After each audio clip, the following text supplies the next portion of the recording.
একদিন রাতে ছোট ভাইয়ের প্রচণ্ড জ্বর আসলো। বাবা ও মা এক সপ্তাহের জন্য বাইরে ঘুরতে গিয়েছিল। সেদিন রাতে খাওয়া দাওয়া সেরে ছোট ভাইয়ের রুমে ঘুমিয়ে পড়লাম। গভীর রাতে আমার ঘুম ভেঙে গেলে আমি অবাক হয়ে গেলাম। জ্বরের ঘোরে ছোট ভাই আমার সাথে যা করলো তা শুনলে তোমাদের পায়ের তলা থেকে মাটি সরে যাবে। বন্ধুরা, আশা করি আজকের গল্পটি আরও স্পেশাল হতে চলেছে, তাই গল্পটি শুরু থেকে শেষ পর্যন্ত শোনার অনুরোধ রইল। বন্ধুরা, আমার নাম রিয়া। আমি কলেজে পড়ি। আমি একটু দুরন্ত ছুটন্ত স্বভাবের, ছেলেদের মতো হইলোর। বন্ধুবান্ধবীদের সাথে আড্ডা দেওয়া, ঘুরে বেড়ানো এসব করতে ভালোবাসি। আর বেশিরভাগ সময়ের সঙ্গী হয় আমার ভাই আরিয়ান। আমাদের ফ্যামিলিতে আমরা 4 জন, মা, বাবা, আমি আর ভাই। সামনে এসএসসি পরীক্ষা দেবে।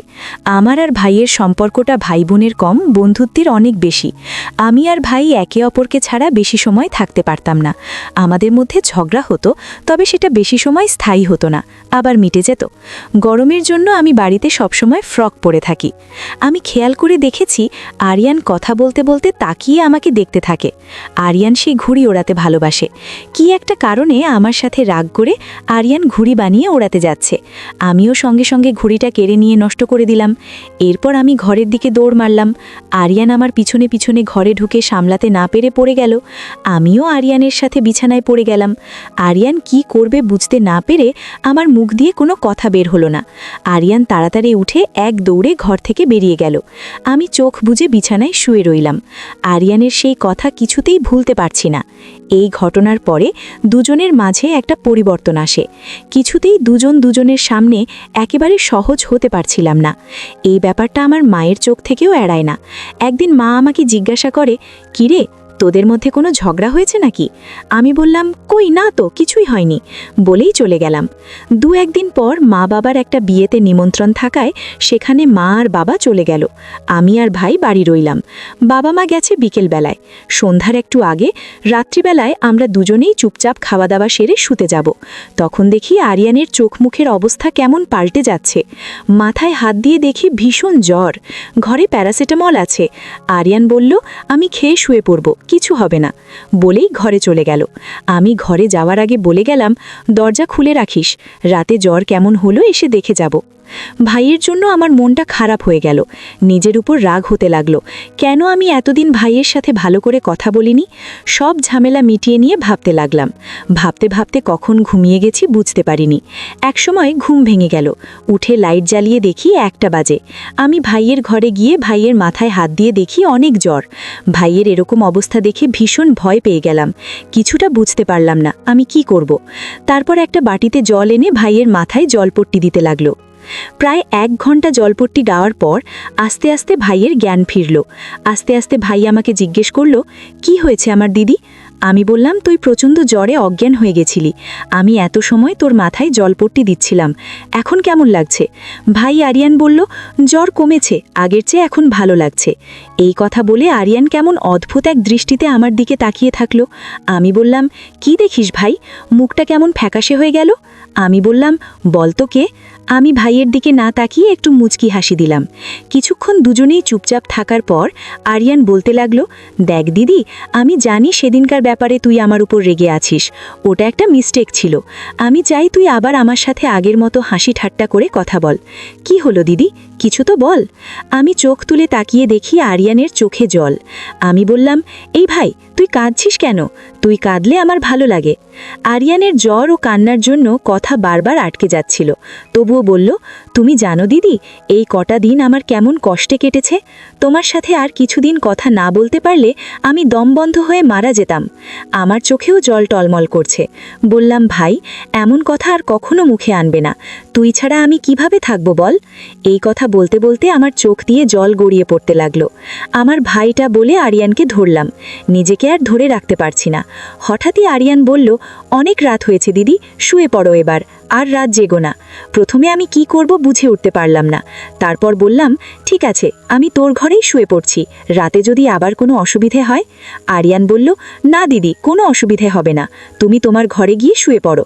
আমি একটু রাগ করে বললাম, খুব বড় হয়ে গিয়েছিস তাই না, যেটা বলছি সেটা শোন। আরিয়ান আর কিছু না বলে অন্যদিকে মুখ ঘুরিয়ে শুয়ে পড়ল। আমিও শুয়ে পড়লাম। আমি শুয়েছিলাম কিন্তু আমার ঘুম আসছিল না। আমি ভাইয়ের কথাগুলো ভাবছিলাম।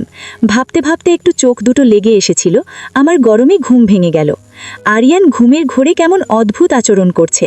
আমি কিছু বলছি না দেখে ভাইয়ের সাহস আরও বেড়ে গেল। আমি আর কিছু বলতে পারলাম না। ভাইয়ের আচরণ সেই শুরু থেকে কেমন লাগছিল। মনে হচ্ছিল আমার চিরপরিচিত ভাই না, হয়তো জ্বরের ঘোরে এমনটা করছে। ব্যাপারটা আমি বুঝতে পারছি। ভোরবেলায় ঘুম ভাঙল। ভাবলাম ভাইয়ের উপর রাগ করব না কি করব বুঝে উঠতে পারলাম না। রাগ, আনন্দ, অভিমান, ভালোবাসা সব কিছু মিলিয়ে এক অদ্ভুত রকমের অনুভূতি হতে লাগলো। এরপর প্রায় 1 সপ্তাহ কেটে গেছে। আরও কিছুদিন পর হঠাৎ করে একদিন আরিয়ান আমাকে এসে বলল, দিদি আমি তোমাকে ভালোবাসি। সেদিনের জন্য আমি দুঃখিত দিদি, জ্বরের ঘোরে অনেক বড় ভুল করে ফেলেছি। ভাইয়ের দিকে তাকিয়ে আমারও ভীষণ মায়া লাগছিল। ভাইয়ের কাছ থেকে হঠাৎ করে কথা শুনে আমি কি বলবো বুঝে উঠতে পারলাম না। পরিস্থিতি একটু সামলে নিয়ে বললাম, আচ্ছা ঠিক আছে, দেখা যাবে। এখন বাবার বাইকটা বের করে আমাকে একটু পৌঁছে দিয়ে আয়। ভাই আমার দিকে তাকিয়ে বাইক বের করতে চলে গেল। এর আগে বহুবার আরিয়ান আমাকে বাইকে করে কোচিংয়ে দিয়েছে, কিন্তু জানি না কেন আজ অনেক অন্যরকম ফিল হচ্ছে। কোচিংয়ে পৌঁছে দেখি কোচিং শুরু হয়ে গেছে। আমি আরিয়ানের দিকে তাকিয়ে একটু হেসে কোচিংয়ে ঢুকে গেলাম। কোচিং থেকে বাড়ি ফিরে দেখি কে যেন আমার বাথরুমে ঢুকেছে। আমি আর কোনো উপায় না পেয়ে ভাইয়ের বাথরুমে ঢুকলাম। স্নান সেরে ঘরে আসলাম। আর কিছুক্ষণ পরে মনে পড়ল আরিয়ানের বাথরুমে আমার একটুকা জামা রেখে এসেছি। আমি এক দৌড় দিয়ে আরিয়ানের বাথরুমে ঢুকে গেলাম। আমি কাপড়গুলো নিয়ে যাব তখন আরিয়ানের চোখে চোখ পড়ল। আরিয়ান বাথরুমের বাইরে দাঁড়িয়ে আছে। আমি একটু রাগ দেখালাম। এমন সময় মা বলল, কি হয়েছে? আরিয়ান এমন চেঁচিয়ে উঠল কেন? আমি বললাম, তোমার ছেলের তো কোনো কাজ নেই, সব সময় আমার সাথে ঝগড়া করে। মা বলল, তোরা দুজনে মিলে কি যে করিস আমি বুঝি না, আবার দুজন 1 সেকেন্ডও আলাদা থাকতে পারিস না। পরদিন দিদিমার শরীর খারাপ হওয়াতে মা বাবা দুজনেই দেখতে গেল। সন্ধেবেলায় আমি আর আরিয়ান দুজনে বসে টিভি দেখছিলাম। হঠাৎ আরিয়ান বলে উঠল, দিদি একটু চা করো না, চা খাবো। আমি বললাম, আচ্ছা ঠিক আছে। টিভি দেখে আমি চা করে আনছি। কিছুক্ষণ পরে 2 হাতে 2টা চায়ের মগ নিয়ে ফিরে আসলাম। চায়ে চুমুক দিয়ে আরিয়ান বলল, মিষ্টি হয়নি দিদি। আমি বললাম, চিনি এনে দিচ্ছি। সে বলল, লাগবে না দিদি, তোরটা দে।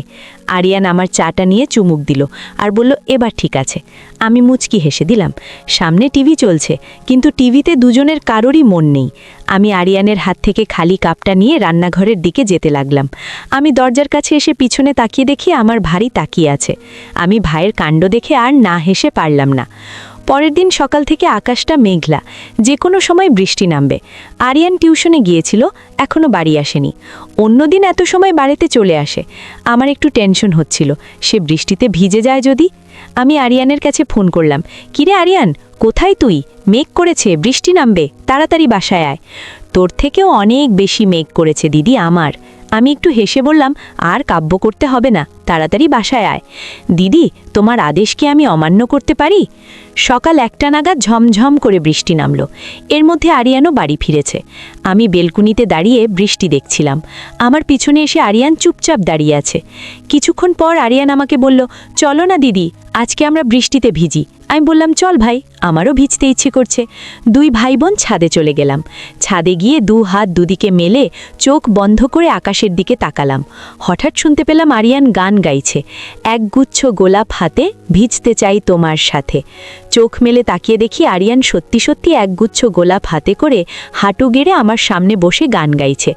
আমি জীবনে এতটা খুশি ও এতটা অবাক কখনো হয়নি। খুশিতে চোখে জল চলে আসলো। আমার আনন্দ অশ্রু বৃষ্টির সাথে মিলেমিশে একাকার হয়ে গেল। হাত বাড়িয়ে আরিয়ানের কাছ থেকে গোলাপের গুচ্ছটা নিলাম। আরিয়ান উঠে দাঁড়ালো। এই বৃষ্টি যেন আজ আমার রূপ আরিয়ানের চোখে আরও বহু গুণ বাড়িয়ে দিয়েছে। আমি বললাম, বৃষ্টিতে ভিজে গেলেই ঠান্ডা লেগে যাবে, রুমে চল, স্নান করে ফ্রেশ হয়নি। 2 ভাই বোন রুমে আসলাম। পরের দিন মা ফোন করে জানালো তারা বাড়িতে আসছে। বাবা মায়ের কথা শুনে আমাদের 2 ভাই বোনের মন খারাপ হয়ে গেল। আমি আর আরিয়ান প্ল্যান করলাম, যেভাবেই হোক আমরা ঘুরতে যাব বাবা মায়ের সাথে। রাত্রে খেতে বসে বললাম, তোমরা তো অনেক ঘুরলে, এবার আমরাও ঘুরতে যাব। আরিয়ানও আমার সাথে সাই দিল। কি কারণে জানি না, তবে বাবার মনটা আজ খুব ভালো ছিল। মা জিজ্ঞাসা করলো, কোথায় যাবি? আমরা দুজনেই বললাম, দার্জিলিং যাব। ঠিক হলো আমরা সবাই প্রথমে দার্জিলিংয়ে যাব, সেখান থেকে অন্য জায়গা। আরিয়ান বলল, দিদি আমরা কত লাকি, 3 দিনের মধ্যে আমাদের ঘোরার প্ল্যান হয়ে গেল। ভ্রমণের জন্য হালকা কেনাকাটা আর গোছগাছ শুরু করলাম আমরা। বাবা মায়ের জন্য একটা লাগেজ আর আরিয়ান ও আমার একটা লাগেজ। মা চলে যেতেই আরিয়ানকে বললাম, যা তো এখন আমাকে ঠিকঠাক গোছাতে দে। ভ্রমণের সব প্রস্তুতি শেষ। বাবা হোটেলের 2টা রুম বুক করে রেখেছে, বলা হয়নি। আমরা যাব। বাসে করে রাত 9টার বাস। আমরা 8টার মধ্যে বাস স্ট্যান্ডে চলে আসলাম। আরিয়ান একটা জিন্সের সাথে কালো লাল শার্ট পরেছে। ওকে সত্যি অনেক হ্যান্ডসাম লাগছে। আর আমার পরনে কুর্তি ও জিন্সের প্যান্ট, মুখে সামান্য মেকআপ। 9টা বাজতেই বাসে উঠে পড়লাম আমরা। আমাদের সিটটা মোটামুটি মাঝ বরাবর পড়েছে। সামনের সিট দুটোয় আমি আর আরিয়ান বসলাম, আর তার পিছনের সিটে বাবা মা। 2 ভাই বোন ঝগড়া করে নিলাম জানলার পাশে বসা নিয়ে। জিত আমারই হলো। কিছুক্ষণ গুজগুজ করে আরিয়ান বসে পড়ল। 9টা 15 মিনিটে বাস ছাড়বে। রাত বাড়ছে, 1000 বছরের পুরনো রাত। রাত বাড়ার সাথে সাথে একে একে নিভে আসছে বাসের ভিতরকার লাইটগুলো। জোরালো থেকে ফিসফিসের পর্যায়ে এসে এখন প্রায় থেমে এসেছে ভিতরকার মানুষজনের কথাবার্তা। আসলাম বাইরে। হঠাৎ গুড়ি গুড়ি বৃষ্টি নেমেছে। ব্যাগের ভিতর পাতলা চাদর রাখা ছিল। ঠান্ডা লাগতেই ব্যাগ থেকে চাদরটা বের করে নিলাম। অর্ধেকটা নিজের গায়ে জড়িয়ে বাকিটা ভাইয়ের উপর দিলাম। আমি ভেবেছিলাম আরিয়ান ঘুমিয়ে গেছে, কিন্তু চাদর দিতেই ও আমাকে বলল, কি হয়েছে? বললাম, দেখছো না কেমন ঠান্ডা পড়েছে। আমি চুপচাপ ভাবতে থাকি জীবন নিয়ে। আচ্ছা, কি ঘটবে আমাদের জীবনে? আর একটু বয়স বাড়লেই তো বাবা মা উঠতে লাগবে আমার বিয়ে নিয়ে। আমি যখন এইসব ভাবছিলাম, ঠিক তখনই আরিয়ান বলল, কি হয়েছে? আমি তখনই বাস্তবে ফিরে আসি। আমরা দুজন ছাড়া সবাই গভীর ঘুমে। আরিয়ানের অদ্ভুত আচরণে শব্দ করে উঠলাম। পিছন থেকে মা আস্তে করে বলে ওঠে, কি রে, কি হলো? মায়ের আওয়াজ শুনে চমকে গেলাম। তার মানে মা জেগে আছে। তাড়াতাড়ি করে উত্তর দিলাম, কিছু না মা, হঠাৎ বাসের চাকা গর্তে পড়তেই ঘুম ভেঙে গেছে। মা আর কিছু বলে না। ভোর 4:30টায় আমাদের বাস থেকে নামিয়ে দেয়। মাথার উপরে বিশাল আকাশ। উপর থেকে যেন কোনো অদৃশ্য হাত একটু একটু করে টেনে সরিয়ে দিচ্ছে কালো। চাঁদের দিকে মুগ্ধ হয়ে 2 ভাই বোন তাকিয়ে থাকি আকাশের দিকে। বাবার ডাকে ধ্যান ভাঙে। আমাদের বাবা মায়ের সাথে এগিয়ে যায় একটা দোকানের দিকে। চা যেতেই মেটিয়ে চায়ে চুমুক দিতে দিতে পুরো আলো ফুটে যায়। চা শেষ করে বাবা একটা গাড়ি ঠিক করলো। বাবা মা সামনে বসে আর আমি ভাই পিছনে বসলাম। রাতের গুড়ি গুড়ি বৃষ্টিতে ভিজে আছে চড়া মিষ্কোকালো পিচ ঠালা রাস্তা। এখন বৃষ্টি বা ঝড়ো আকাশ কেমন গুমটো হয়ে আছে। রাস্তার দুধারে নাম না জানা নানান রকমের গাছ। বৃষ্টিতে ধুয়ে একেবারে সবুজ হয়ে আছে পাতাগুলো। কিছু কিছু গাছে ফুটে নাম না জানা নানান রকমের ফুল। অবাক চোখে যেন সমস্ত প্রাকৃতিক সৌন্দর্য গিলতে থাকি আমরা দুজনেই। আরেকটু সামনে গিয়ে চা বাগান দেখে উচ্ছ্বসিত হয়ে উঠি আমরা দেখি সূর্যি মামা কেবল উঠি উঠি করছে। সেই সময় একদল মেয়ে মাথায় ঝুড়ি বেঁধে চলছে চা বাগানের দিকে। এই চা বাগানের সাথে জড়ানো ওদের জীবন।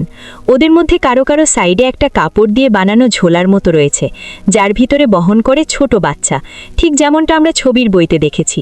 আমি আপন মনেই বলে উঠি, কি অসম্ভব সৌন্দর্য। প্রায় 20 মিনিট পর আমাদের গাড়ি হোটেলের সামনে চলে আসে।